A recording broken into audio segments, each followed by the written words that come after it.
Hello everyone, this is Genius Yoshi, and today we're building Magica de Spell, the Midas touch, which is a 4/6 that can quest for as big as your most expensive item. Now, the first thing that comes to mind is, oh, Lucky Dime. But let's try something different.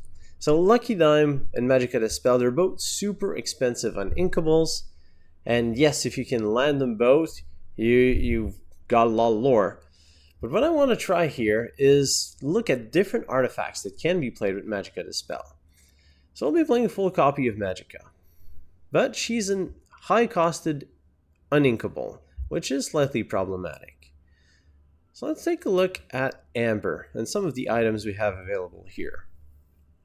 Well, Lanturn is a nice item, and Lanturn gives us some ink that helps us to ramp into Magica. And even though questing for 2 is not the greatest, it's still okay. But the fun stuff is that with Into the Inklands, we now have Heart of Atlantis, which is Mega Lanturn. Almost kind of looks like a lantern or would light the way. It's a 4-costed item that gives you 2 ink. So with Heart of Atlantis on turn 4, we can hopefully cast a Magica on turn 5 and have that 4-costed item in play. And suddenly, a 4-quester, well, there aren't very many 4-questers in the game right now. So Magica with Heart of Atlantis kind of synergize with each other. It feeds Magica, and it allows us to play her on time. Then if we look at other items, well, we could probably go after White Rabbit's Pocket Watch, which is alright. I've seen copies of Sorcerer's Spellbook. But let's try the fun stuff. Let's go big. Let's go for a pair of binding contracts and see if we can do something with those. I mean, just exert one of your characters to exert one of the opponent's characters. It's like an Elsa on an item as long as you have another character. So transform a character to the good old Elsa that forces opponent's character to be exerted so that you have access to challenge them during the turn. It is a binding contract though, so beware. Also, it's uninkable, which is one of its biggest downsides. Basically, I want to try it out. Seems like a fun card, but we're not going to overdo it. Now we only have uninkables so far, which is slightly problematic. Thankfully, a lot of those are ramp type spells. So let's continue on the ramp train and see what else can ramp us. Well, there's Pluto, the friendly Pooch, and there's our good dwarf friend Doc. So with Doc, Pluto, Doc, Pluto, Lanturn, and Heart of Atlantis gives us 4 ramp spells. Take that, Sapphire. Who's the real ramping color now? Yeah, okay, it's still a Sapphire. But still, there's a lot we can do in terms of ramping in the Amber color. So now we've got our ramp, we've got our Magica, we've got our expensive items. We already have too many uninkables. Let's take a look at what we can play with all of this ramp. So let's start at the top end of the curve. If we look, Chernobog, fun, but not what this is about. Elsa's a pretty big powerhouse. I'll play her in 3 copies because I've already surpassed the amount of uninkables I really should be playing. But Elsa's just so powerful. I'm going to try my hand and play 3 copies of her. And assume that the fact that 8 of my uninkables are all ramp cards, plus Pluto, so 12 of my copies of uninkable are actually pseudo-ink. Maybe I can afford to play a bit more uninkables. Since we're playing the small Pluto, we're going to be playing the Determined Defender. Just bigger version of Pluto, shifts nicely, protects our Magica, and we're likely to reach enough ink to just hardcast it into the mid-game. Then we look at other big threats. Don't want Madam Mim. We're not playing enough characters. These are decent options. Ooh, no. Now we'll stop with our uninkables. Can't afford more. We're getting close to the we can't ink anything mark. Yzma, beyond all reason, is inkable. Nice removal option, so we'll be playing a full playset. Then as we go down, we can see Queens or the other queen's a decent option, Mickey Mouse friendly face as well. But we're not really into ramping into the degenerous option. If we can ramp to Mickey, we can already play our threats. And there we are. If we're going to be playing a lot of big threats, might as well be playing some Mufasas. Yes, another Mufasa deck, because Mufasa is awesome and a lot of fun. And if we're going to be ramping playing big threats, we should be playing some Mufasas. As long as we're playing at least like 40 characters, maybe a bit more. And he's worth it. Let's play a full playset of Maximuses. Defender Magica, also solid stats, inkable. And one of my personal favorite, Fairy Godmother, Mystic Armorer. The ability is just so good and so fun with a Mufasa in play. I mean, Challenger +3 is already decent, but the fact that you recuperate any character that gets banished in combat after she triggers her ability is just gravy. The one downside is that she does nothing as she enters the battlefield, which is why she doesn't see that much play. But I think she deserves a bit more. It's a good card. Play a full playset of Rapunzel's, giving us a bit of card draw power. Okay. So now we have quite a lot of big threats. Some ramp. What do we need? Well, we need a way to survive the early game, and Pluto's not going to do it. So let's take a look at some of the early game cards that we have access to. I also like a bit of card draw. Now I have Rafiki, the wannabe Captain Hook, except looks a lot more awesome, but isn't quite as good.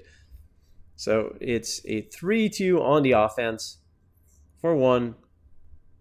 It's pretty good. What else do we have?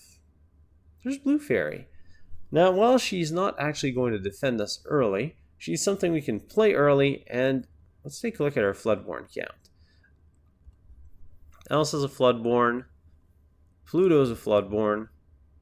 Yzma's Floodborn. And Fairy Godmother's Floodborn. So that's 5. Or I can't count. 1, 2, 3, 4. Oh yes, and Magica is Floodborn. So 5 of our top end. So 19 of our characters are Floodborns. I think Blue Fairy is definitely worth a try in this deck. As more card draw. And with that, we're missing 3 cards.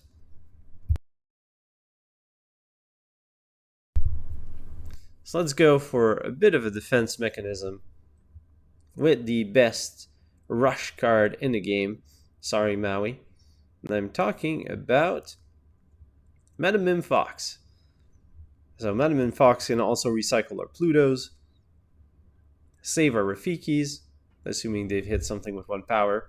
Now it's just a 0-2 on the defense. The monkey has thrown the staff and now he's exhausted and waiting to be picked off by a hyena, although he's immune to hyenas. So unfriendly lion. And then I realized we have 1 card too many in our deck. Let's trim Rapunzel. And there we have it. Heart of Magica. Magica combo with ramp items. Let's see how well it does with some games and have some fun. Coming right up. We're playing against Amber Steel, which means steel removal, and well, Amber doesn't have much removal, but Amber is a tricky ink type. Here we are very lacking in the inkable department, but we have a Lanturn, Heart of Atlantis, and a Magica de Spell. So I'll keep the other 2 inkables and go for the Ramp and Magica. Magica? Yeah, Magica. I'm not sure why I'm saying Magica. Maybe I'm just trying to have some kind of exotic accent that makes you want to watch this channel. Genius Yoshi is playing Magica. And I should focus on the game as the opponent's playing a Bayou, and no one's falling for my hypnosis tricks. I don't really have any good early game character to play, so Madam Mim's going to bite the dust. And we're going to go super ramp mode with a Lanturn, followed by the Heart of Atlantis, which will have to wait a turn because it's not true ramp. And Lanturn only allows us to ramp characters. So now it's just a prop lighting our battlefield. Opponent follows up with Pride Lands. As we find another Madam Mim, that Madam Mim will also bite the dust. We can activate a Lanturn to threaten playing something that we do not have. As we pass the turn, and the opponent keeps on gaining some lore from these well-positioned locations. In Mysterious Swamp or the Pride Lands. I think I'd prefer living in the Pride Lands unless there's a tyrannic lion ruling over them. Then again, it's just full of lions, so maybe I'd have to try my luck in the bayous. Then again, swamps. Opponent plays a Simba. Draw discard. Oh, Chernabog. That's what our opponent's playing. A good old Chernabog deck.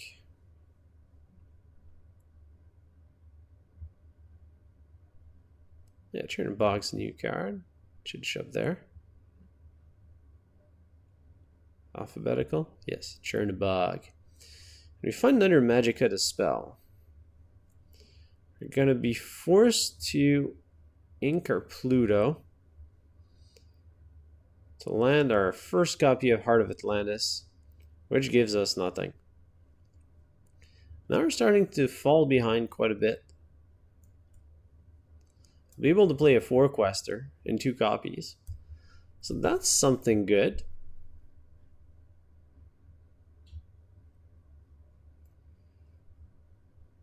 Ooh, Mickey Mouse Trumpeteer.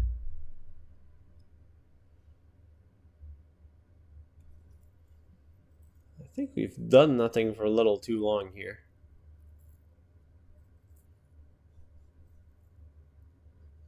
It's a little crazy. Maybe if I would have just kept that Rafiki, played the Rafiki, and inked that Fairy Godmother, would have been in a much better spot. Alright, so if we played a heart, we have 5 on the battlefield,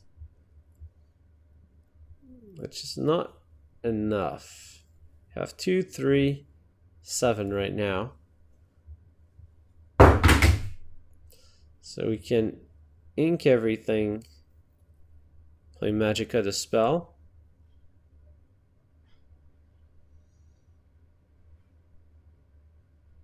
Seems alright. That'll be our play. And we'll keep the cards.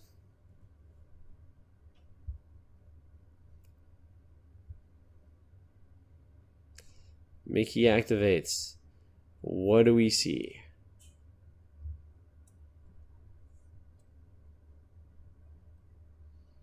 Pluto. Pluto's the play, protecting Mickey for a rainy day.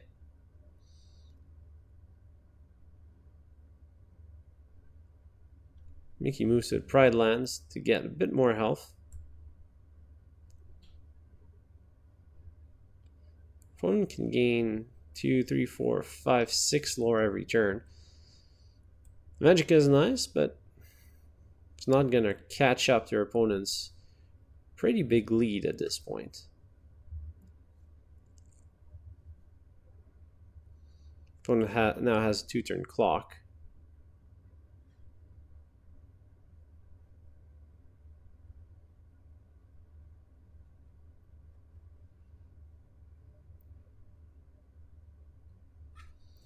Find an Yzma. I think we'll be forced to Yzma away the Pluto, take out the Mickey.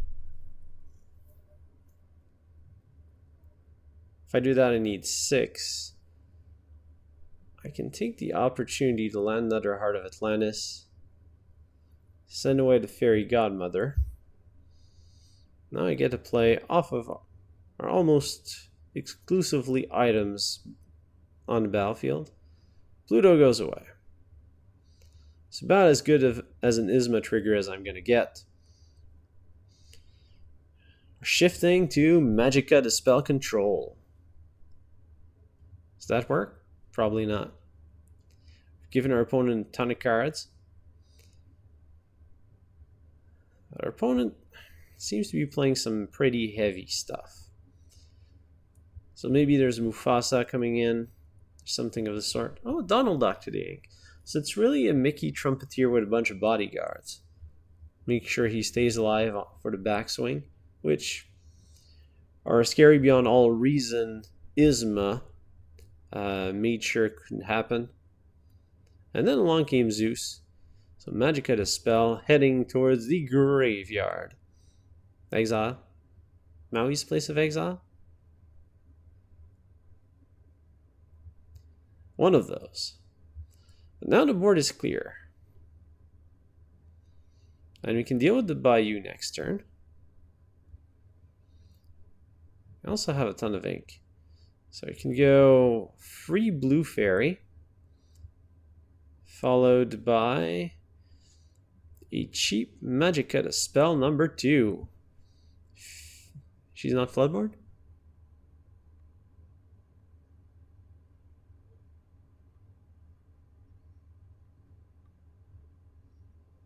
Well, I guess there's a coding error here. I have to report it. As far as I can tell, I should be drawing a card here. Magica de Spell is indeed a Floodborn character. Let me see on the big highlight. Yes, Floodborn, villain, sorcerer. Let me double check on the blue fairy. Whenever you play a Floodborn character, you may draw a card. Yes. No, opponent just grabs the sword. And goes after our pretty characters. Our evil sorceresses.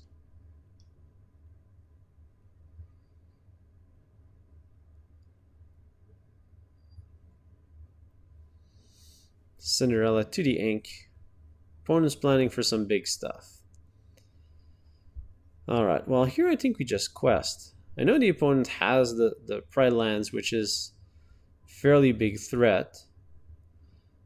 But we get to quest for 6 with this. And we need to start catching up.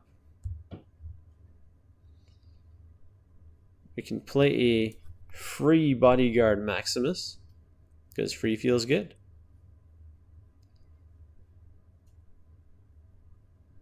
I'm surprised we might come back from this.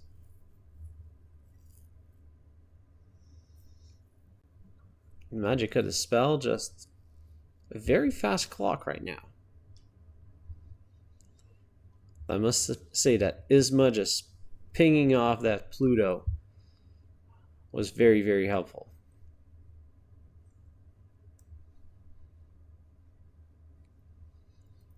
Another Mickey Trumpeteer comes in. Opponent is planning on bringing out the big guns. Speaking of which, we find ourselves a big Pluto. Can use all our ramp. Play him in bodyguard mode. I was gonna say he's Floodborn too. He is, but we've lost our fairy. So we're gonna have to quest with the gang.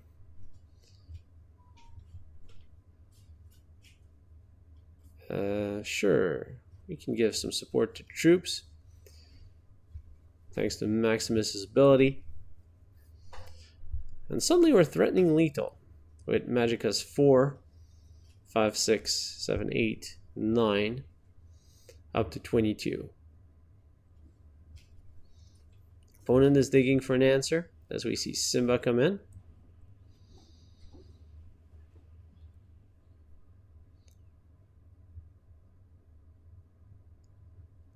Not sure what the opponent could draw. Grab your sword might be good enough. Well, it would stall a turn. Free Goofy. Free Goofy is fantastic, but it's not going to be enough.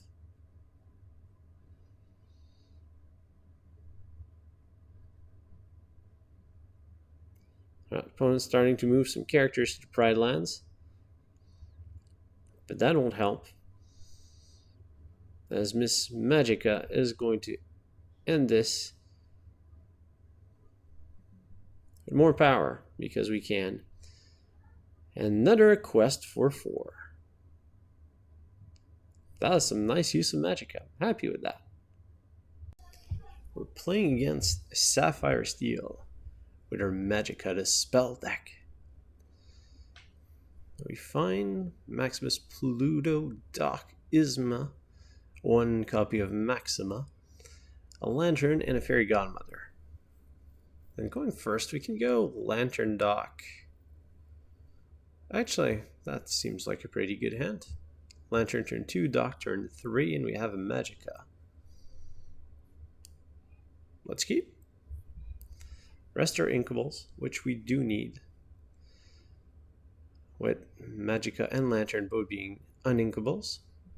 And you go first. So let's throw it at Yzma. She's scaring me. Good reason to ink a card, right? Has a scary face. Opponent inks a tink. So Steel, Sapphire, Colors of Ramp and Removal. Opening up with Robin Hood. Gonna ink one of our Docs. Go Lanturn. So the opponent is threatening the classical turn 3, shifting to Robin Hood. As we play an old favorite, Lanturn. Showing you that Sapphire is not the only color that can ramp.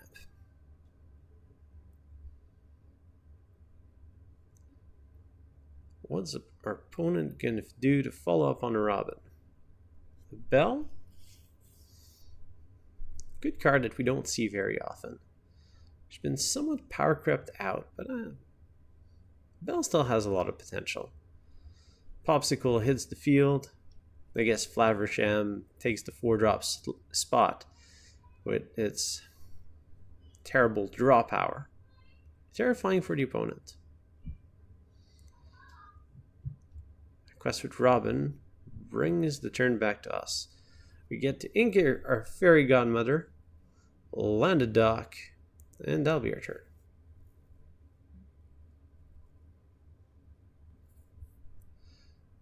Doc, probably the best of the 7 dwarves. The leader, after all. Every quests, we get a ramp. And he's a big quester. There's a lot of these 2-3 characters with abilities that quest for 2. And Doc has one of the best ones. I'm assuming we're going to see a little bit of power creep over the next few sets over these types of stats line. We might get 2-2, quest for 2 with a slightly better ability, that type of thing. But so far, they've been pretty good at balancing effects with stats.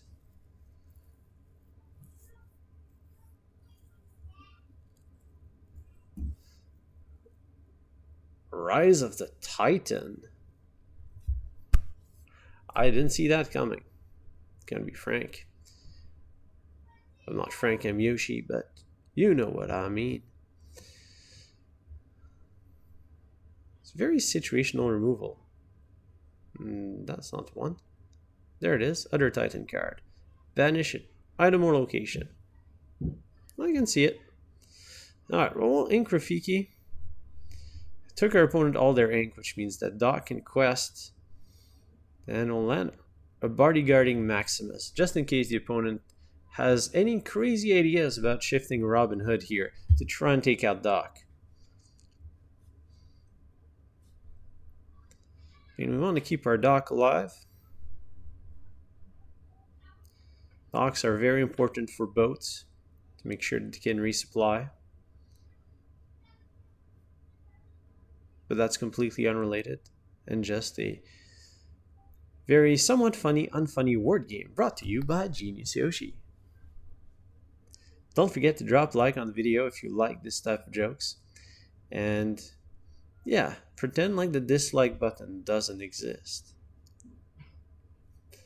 Opponent lands a Mickey Mouse, ramping, so we get the board pressure. Opponent's going to go for some ink instead. Which means we get to land Fairy Godmother next turn.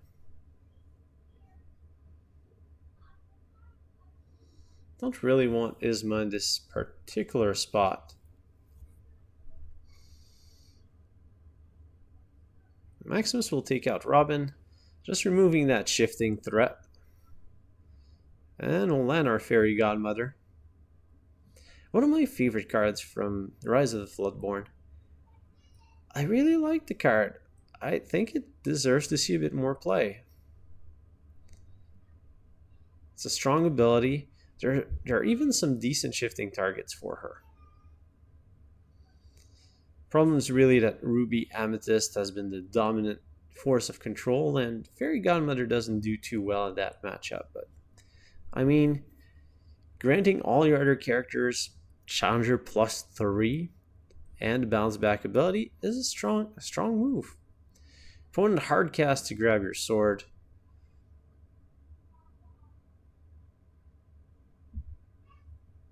And Mickey will go to take out Maximus to make sure that Fairy Godmother doesn't do any of her sneaky shenanigans. We find another Rafiki. Rafiki will hit the ink pool as Doc continues his rampage. Fairy Godmother continues to start doing things. And we'll play Pluto, which has way too many triggers to choose from. We want the pure bodyguard mode. We don't have any shifting target after all for our superhero pup. It's a pretty decent card when you get to play it. And he shifts off of a good ramp. But I like the fact that now we have Maximus and Pluto as inkable big bodyguards for this type of deck. It's pretty cool. Now our Fairy Godmother is protected by the Determined Defender. Alright. I wonder if we can find a better name for him. Almighty Pup? If you got that reference, please let me know in the comments below. Yes, self-heal. Ooh, Madam Mim Fox. The opponent doesn't have any board wipes. The worst they can do is another grab your sword.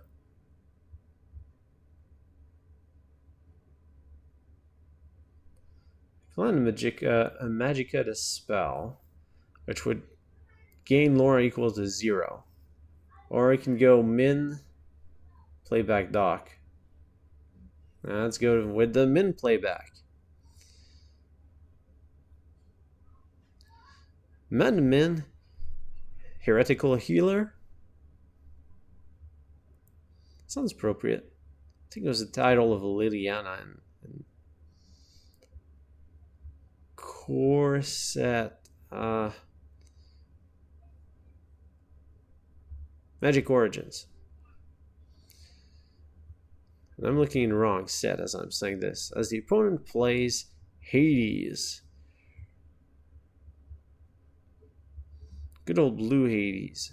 Hasn't seen that much play lately as well. Still a very solid removal spell. 3/6. Just banish stuff. Well, we can quest for 5. That is most likely to play here.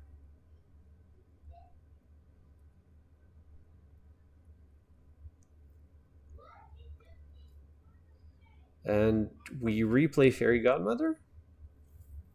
Again, Madam Mim, the Fox, the Healer, the Rafiki that's inkable with benefits. Is that a good way to describe Madam Mim Fox? Rafiki with benefits? She does have some nice upsides of bouncing stuff back, which can be a downside, but honestly, it's mostly an upside. And 4/3 rush it's very good.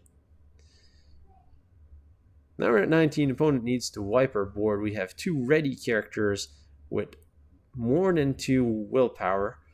So that's going to make it very difficult for our opponent. And we might just beat them off of big bodyguards and just strong cards overall. Whole new world. Whole new set of cards. And a lot of ink for our opponent. But they need double grab your sword. With one in the discard, that seems unlikely. With Flaversham on the battlefield, now impossible. It's okay. Flaversham will do his thing. Keep on digging. While you still have moves to make, keep on making them. I want to quote a chess grandmaster, but I probably don't think that they've said this. Also, I don't know quotes from chess grandmasters.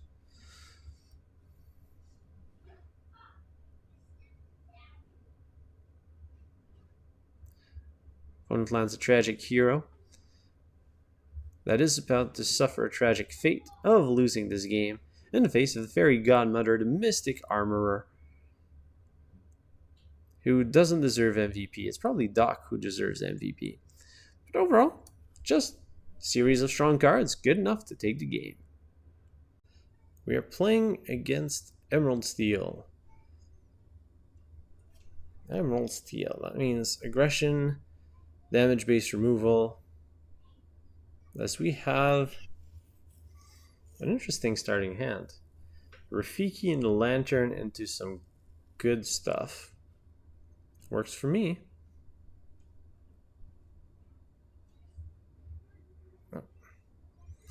Alright, well, Mr. Pluto, you cost too much. Although we have two fairy godmothers, so let's ink one. Play the Monkey King. Rafiki. Okay, he's not actually king. Simba's the king. Or Scar, or Mufasa. All lions. That doesn't seem fair. Though I guess it's the law of the jungle. Playing the Yzma we've just drawn. Go to quest with a mystical fighter and land the Lanturn.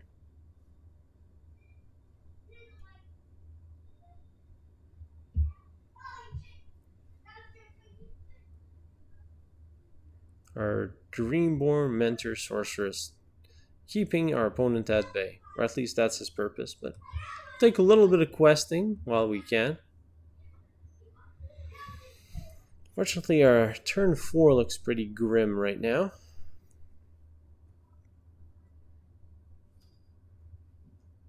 Sudden chill. That's not good. Opponent's playing discard. That's a nice pickup, though. Pick up a dock. Send away the Palace Horse. That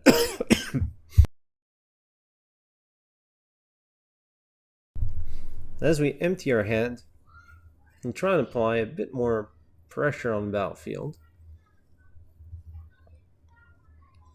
Ursula, Singer of Doom. That's a problem. Now we have access to some discount here. So we'll play the Mufasa. Might as well quest the dock. Now I'll pass the turn back. That Ursula always scares me. She's just so good. Especially with steel. There's a lot of dangerous songs that the opponent can play. Benja. Well, goodbye, Lanturn. You will be missed.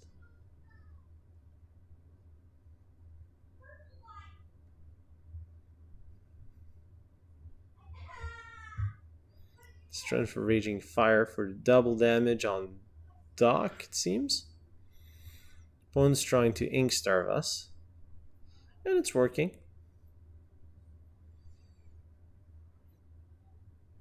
They're still in decent shape. Because now that Ursula is exposed, so we can send Mufasa after her. And land a Fairy Godmother. Now we have very threatening Fairy Godmother Mufasa. Wombo combo on battlefield. Not for long, as the opponent is reading Fairy Godmother before firing out a Rat of Zeus on her. Or so I suspect. I mean, look at that smile. Does it feel like someone you want a lightning bolt?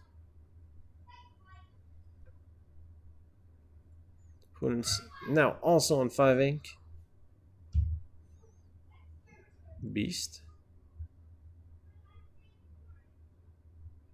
And the opponent quests with Benja. Now that is extremely gutsy. Because we get to activate Fairy Godmother, which triggers a back in the hand effect. We'll gladly sacrifice Mufasa. Mufasa triggers. Fairy Godmother triggers. We get a Mufasa for free. And I think we want more pressure. Mufasa number 2 on the battlefield. Or do we play Yzma and take out the beast? It's also tempting.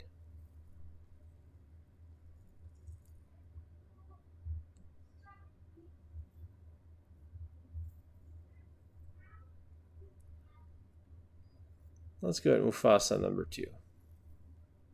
For now, at least. There's also the option of Yzmaing our own Rafiki for more cards.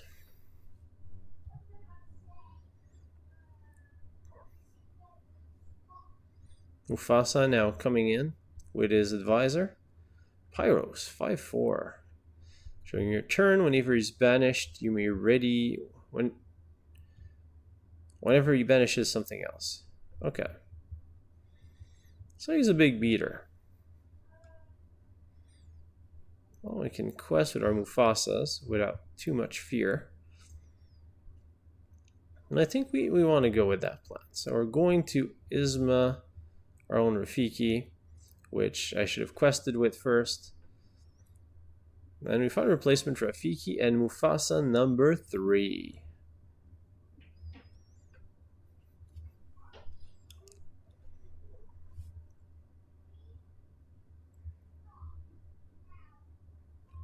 Let's see what you've got, opponent.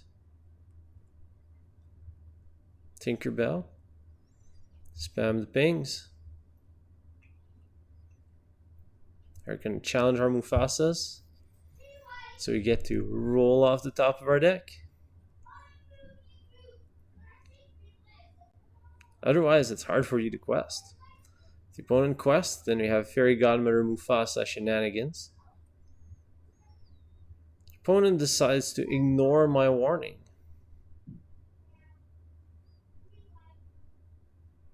Trade with one of the Mufasas.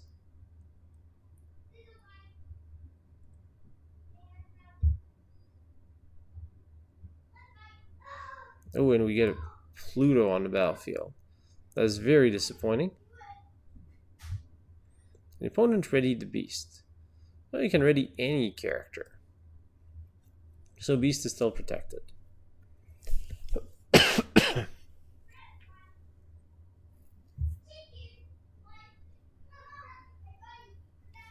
Do you go after a second Mufasa? Pretty much have to. You can't let us Fairy Godmother Mufasa. Okay, let the storm rage on. Taking it out. And we get Rafiki. That's disappointing. A pair of 1-drops. Find the Heart of Atlantis, which I think we'll just keep as a dead card. For now, Fairy Godmother, do your stuff. Everything has Challenger +3, which means Rafiki now has Challenger +5.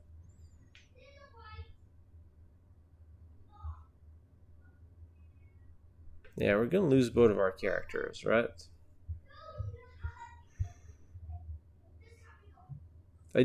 Actually, with Fairy Godmother's ability, I do want to pick back up Yzma. So let's... Doesn't really matter. Send Yzma to the beast. Pick her back up. Same with Rafiki. Some monkey business going on. And now what do we play? So Fairy Godmother is going to die to Tinkerbell unless we defend her, which we can. Probably don't need that many Rafikis. So let's Yzma away that Tinkerbell.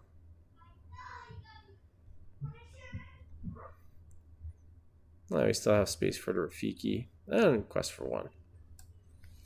That seems alright. We have a big board to our opponent's empty board. We're ahead on lore.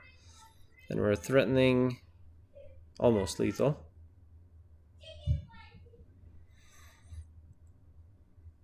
But our opponent has cards.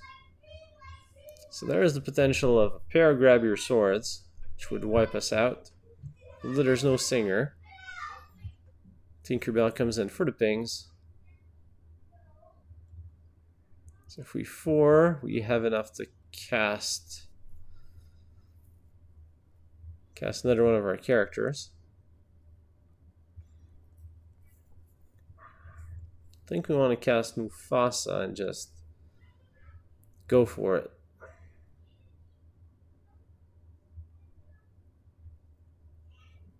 Get to almost lethal. 5 threats, including Mufasa.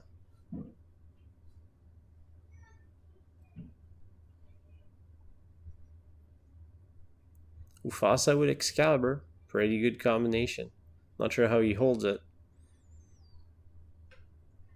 Opponent doesn't have anything that can harm us. But Tinkerbell's going to go in and basically do a swing of rage and destroy some of the threats. Take them down with her and that sinking ship in the picture. That's kind of what Tinkerbell's doing in the picture, saying, haha. Oh, and this is a Magica de Spell video, so we're going to cast her. Won't have time to quest with her, but we've played her. We've played her. As we take the game off of any quest, really. Fairy Godmother Mufasa, MVPs of this game. Was pretty fun. We're playing against Emerald Ruby with Magica, who's got the Midas touch. Right, we only have Rapunzel, Fairy Godmother, Heart of Atlantis. Second Godmother, pair of Heart of Atlantises. That's too many. Inkables. Nice 3-drop. I think I'm going to send back one of the Fairy Godmothers too. And see if we can get a little bit of luck. And find a 2-drop or 1-drop. We do not. Oh well. Cards have been dealt. We're going first, so it shouldn't be too bad. Start by inking one of those Yzmas. Get the stuff that's scary beyond all reason out of our hands. Ooh, Zazu. I have to take a quick look at what Zazu does. I don't think we'll want that Madam Mim. But I'm more certain we won't want the Yzma. At least not right away. So Yzma's all this versatile removal card draw spell. Sounds a little weird, but that's what she is. Zazu, Steward of Pride Lands. While he's at a location, he gets +1 lore. Becomes a 2/1/2 quester for 1. Pretty good. Of course, that means that her opponent's probably playing some locations in Emerald Ruby. So I'm expecting some Peter Pans, some hyenas, and of course, Jim Hawkins. Alright. On turn 3, we get the dock. Hopefully the dock is going to be the solution or the remedy to our problem, which currently is a welcoming bird. Alright, there's location play for our opponent. Cusco's Palace.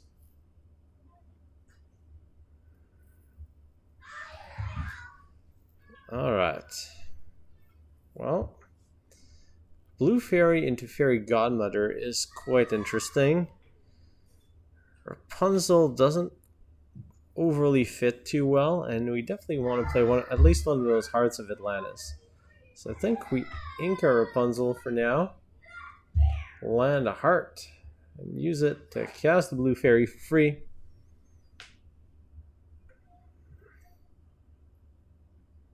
I mean, Ruby.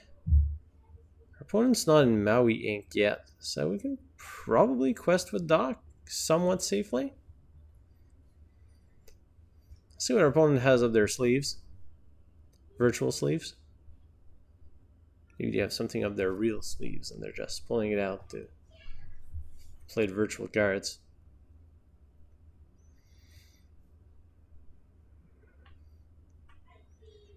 I've always liked Blue Fairy. Evasive, check. Card draw, check. Opponent not doing much, check. So now Zazu becomes a bigger threat. If we defeat it, our character gets banished. But odds are that would be our Blue Fairy. We find a Pluto, which is not really what I wanted. It's alright. Let's land. Really want to land that Fairy Godmother this turn. Trigger, draw a card. Oh, I could have landed her with Doc's ability. Well, let's go for plan B, which is Pluto. And quest with the rest of the gang. That seems fine. 5 to 5. With a Fairy Godmother in play. It's not Magica de Spell, but it's next best thing. Mystic Armorer. Nice artwork, powerful ability, shifting. I'm not sure why this card isn't worth more, to be honest. I just really like playing her. Actually, I know why she's not worth more, because she doesn't do anything as she enters the battlefield. And she's not a removal style card. But in a case like this, when we have Zazu protected by Cusco's Palace, she's going to do quite well. That's sending a card into Zazu, and then we'll get to revive it. The question is, which card do we want to send into Zazu? I guess we could send Pluto. Let's land our second heart. That gives us 4. Fairy Godmother, activate your ability. Every one of our characters has Challenger 3, so now Pluto can go and fight Zazu. Take it out. Pluto goes away. We bring it back. And the opponent can take out Pluto.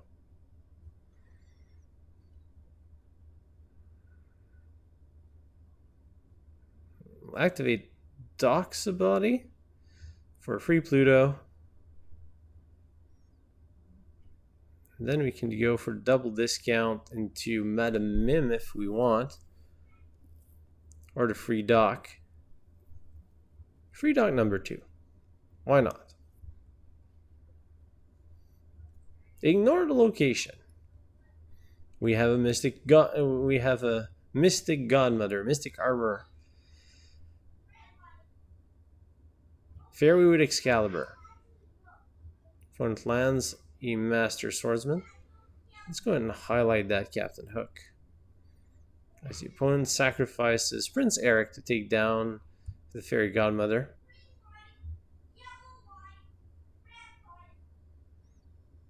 What does Mr. Captain Hook do? Master Swordsman, 5/4. Okay, he readies whenever he banishes something, and he's good against Peter Pan's. Find another Heart of Atlantis, which is starting to be too many Hearts of Atlantises. Quest with Pluto. Quest with the Doc. Get a free Madam Mim.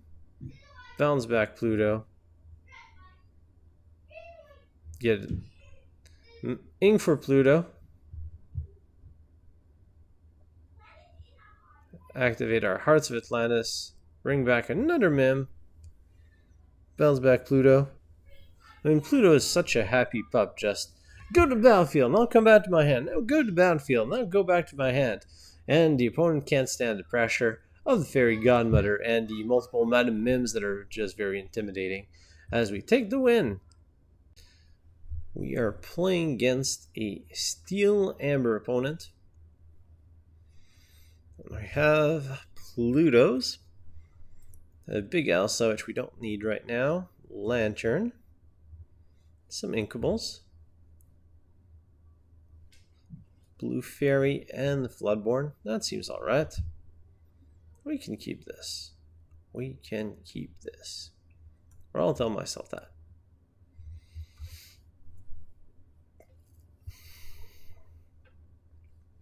Going second, but with lots of acceleration.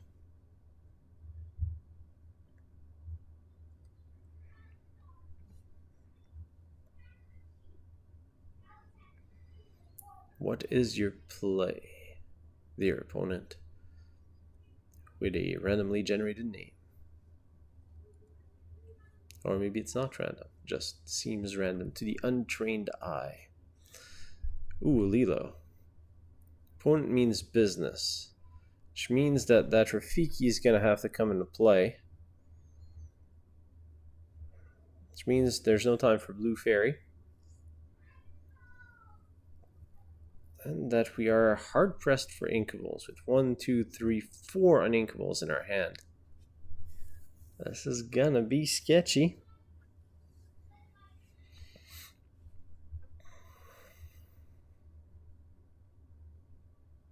Probably means we'll need to ink everything we have.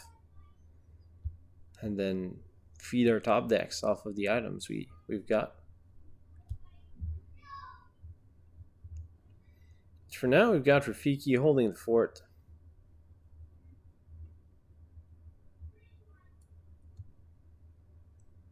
Mystical Fighter. In foil.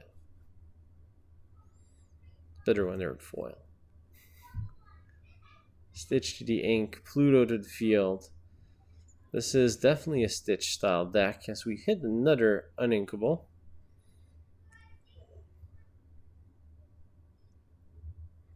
I need to do anything with Rafiki. I don't get a land Pluto.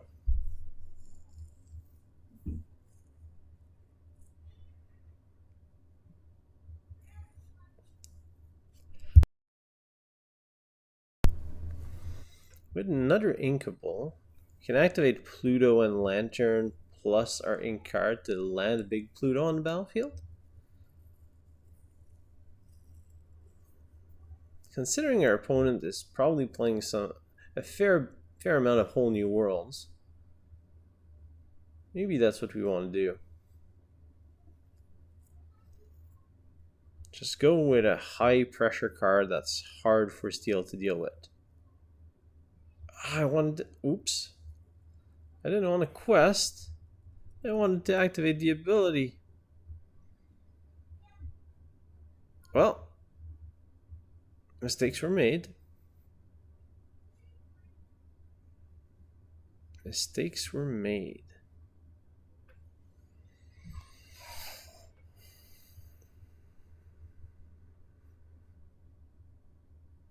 Well, that'll complicate things. Well, I guess we're gonna ink our Pluto, land our Heart of Atlantis, and let Magica de Spell do her thing. Unless the opponent hold new worlds. So the opponent does the same thing I was planning on doing, which is Pluto it up.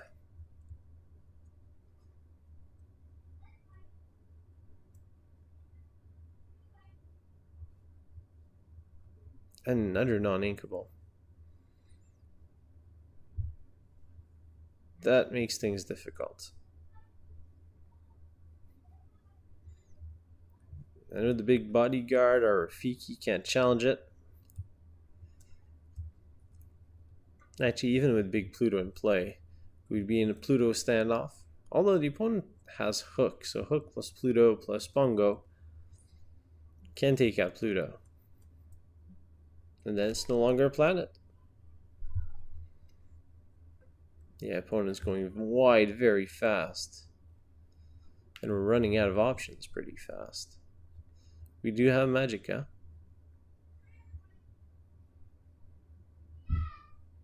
Seems like a whole new world. Oh, Piglet. Opponent's just continuing on the go wide plan, with Pluto leading the charge.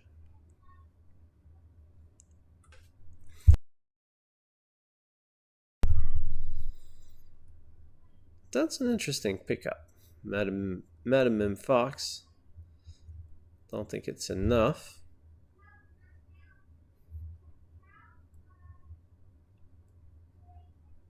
Problem is we can't get past that bodyguard.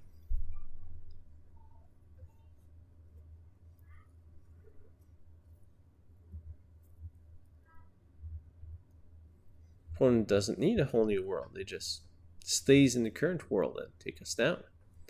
One can quest for 10, which brings the game to 19-1. It's not where we want to be. Well, we want to be on the 19 side of things.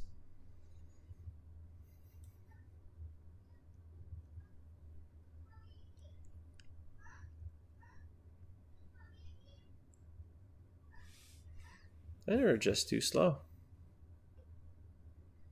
Pluto trigger. I think that's our opponent's game plan. Pluto and Stitch. Alright, well, we'll quest with the gang. Boom! 4 off of Magica. 1 off of Rafiki, and, well, if we're gonna accidentally quest with Pluto, we might as well do it now. I don't play a Mufasa just to intimidate our opponent, and we'll take the loss. Got destroyed by a go wide strategy, and we just never had the time to react. Rafiki gave us a bit of pressure, but it's really that Pluto. That Pluto made all the difference, because otherwise Rafiki could just be swinging his staff around, taking down some of the opponent's high questers while we set up our board and let Magica do 4 quests, but it wasn't in the cards. It's time for analysis. So how did our Heart of Magica games go? We won a surprising amount, but the opponents weren't playing top tier decks, and the general idea of the deck works decently well. Just having a bunch of ramp into these high costed big beaters works pretty fine unless you're facing a super hard aggro deck. And Rafiki and Madam Mim do quite a good job at keeping the opponents at bay. The high amount of uninkable does come back to bite us. In particular, we haven't seen much of Binding Contract and should get replaced by an inkable card. We probably can't afford just that amount of uninkable cards if we wanted to make the list more competitive. Mufasa into big threats, still a solid game plan. Fairy Godmother, still performing quite well. And overall, the general curve of this deck plays fine. It's just that Magica, while being a decent card, is not of the power level of a 7-drop that I'd expect now that we have 3 sets out. She's just a fun card to play that's slightly different flavor. And that was the purpose of this deck. So overall, non-competitive, relatively stable. I'd cut a few of the uninkables for inkable cards if I was going to play it again. And maybe cut one of the Heart of Atlantis, because having multiples becomes a problem. Maybe play a 3 Lanturn, 3 Hearts of Atlantis line, and maybe some pocket watches or some inkable items that we can play with this. Actually, pocket watch might be a good one. The ability to give rush to a Mufasa or something while we have a Fairy Godmother in play. Try to catch the opponent off guard. Could be fun. But overall, I think the ink curve is fairly well balanced. If you want to try out variants because you like Magica or you're just a fan of Simba decks, then be my guest. And, well, don't claim be my guest, but be my guest and try out this list. I hope that you've enjoyed this video, had a great time. Don't forget to leave a thumbs up on the way to the next video. And I hope you'll have a great day, and I'll see you next time.